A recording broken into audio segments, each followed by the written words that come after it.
Here's what we know so far at this hour. Suspected gunman Shane Tamura opened fire inside 345 Park Avenue yesterday during the evening rush.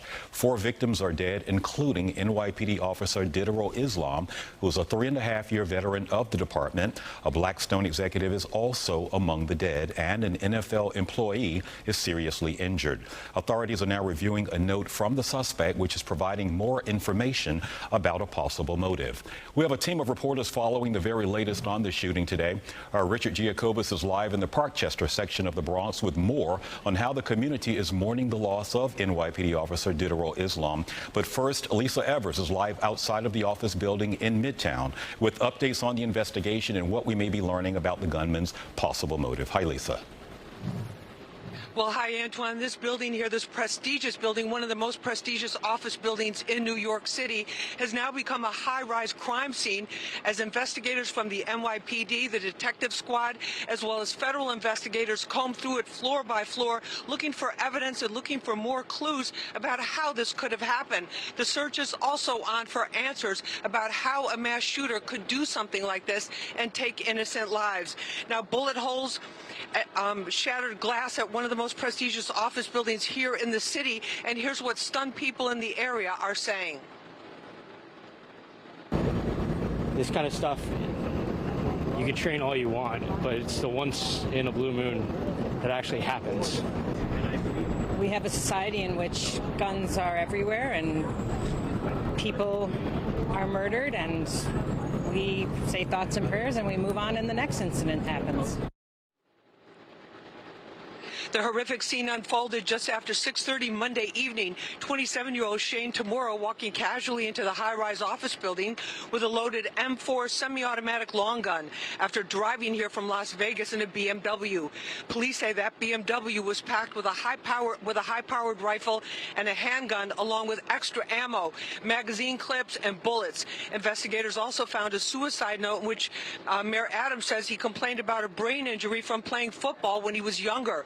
The mass shooter was apparently looking for the NFL offices, which are at this building, but took the wrong elevator. The NFL issued a statement which said in part that counseling services would be made available to all employees. Tamura ended up shooting and killing an employee of Blackstone, the financial management company. They issued a statement which said in part, "We are heartbroken to share that our colleague Wesley LaPalmer was among those who lost their lives in the tragic incident at 345 Park Avenue. Words cannot express the devastation we feel. Wesley was a beloved member of the Blackstone family and will be sorely missed." Now, in total, Tamura took 4 lives, including an off-duty police officer working building security who heroically tried to stop him before the rampage and instead ended up paying for it with his life. Now, here's Mayor Adams. As you indicated, he turned the gun on himself and shot himself in the chest. He appeared to have some history, mental health history, from what we're getting from our partners in the Nevada, Las Vegas. It was after 6 p.m., and so many people were no longer in the office, but he appeared to have gone to the wrong floor and due to the wrong elevator bank, where you can see on the front desk which elevator bank was the NFL, but he did not go to that bank. Now, the building remains closed to everyone except for investigators and officials and other necessary essential personnel here today. NYPD Commissioner Jessica Tisch says at this point in the investigation, cautioning that it is early, less than 24 hours old, it appears that Tamura acted alone, that there were no other associates with him. Now, I have learned from law enforcement sources that Tamura was granted a concealed carry permit by the Las Vegas Police Department in 2022, and that was on him at the time of this mass shooting. That's the latest here from Park Avenue. I'm Lisa Evers, Fox 5 News. Antoine, back to you in the studio. All right, Lisa, thank you.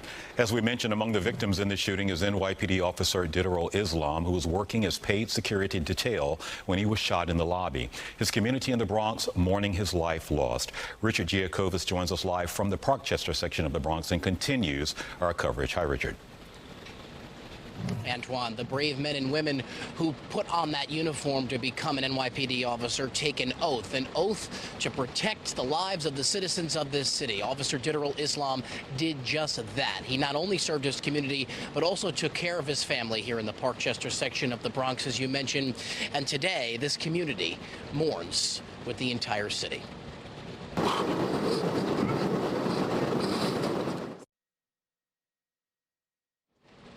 They're overcome with grief here on Officer Islam Street, so much so that they have trouble speaking. The 36-year-old was part of New York's finest for 3.5 years. Much of that time was spent at the 47th Precinct.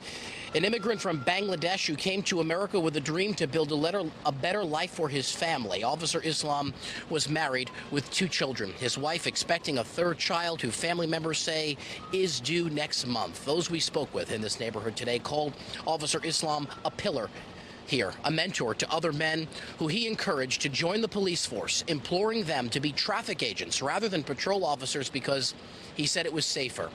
But when it came to his family, Officer Islam's cousin says he was the perfect father who cared deeply about his children and their well-being.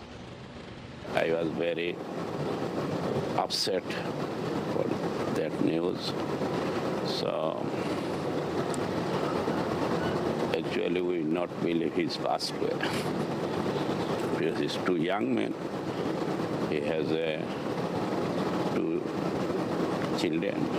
One is maybe 8, 9, and youngest one is 4 years old. I heard all those, like, the kids crying, so it was very sad. Just like, you know, my neighbor right here, she's a neighbor, she's close by. She used to, you know, just by watching him, you know, around here. So, I mean, it's not my family, but I really feel bad when I heard the news. It's very sad. And as we mentioned, Officer Islam served much of his time as part of the NYPD here at the 47th Precinct, which has now put up the purple and black bunting that will hang over that precinct before the dignified transfer of Officer Islam, which we are expecting at some point today. Family members say Officer Islam was an only child, and upon hearing the news that his son's life was taken, we're told Officer Islam's father suffered a massive stroke last night and is now at the hospital in critical condition. Now this community begins the mourning process of Officer Islam, as we said, along with the entire city, who is praying for his family. We're live in the Parkchester section of the Bronx this afternoon. Richard Giacovas, Fox 5 News. Antoine. Richard, thank you so much for that.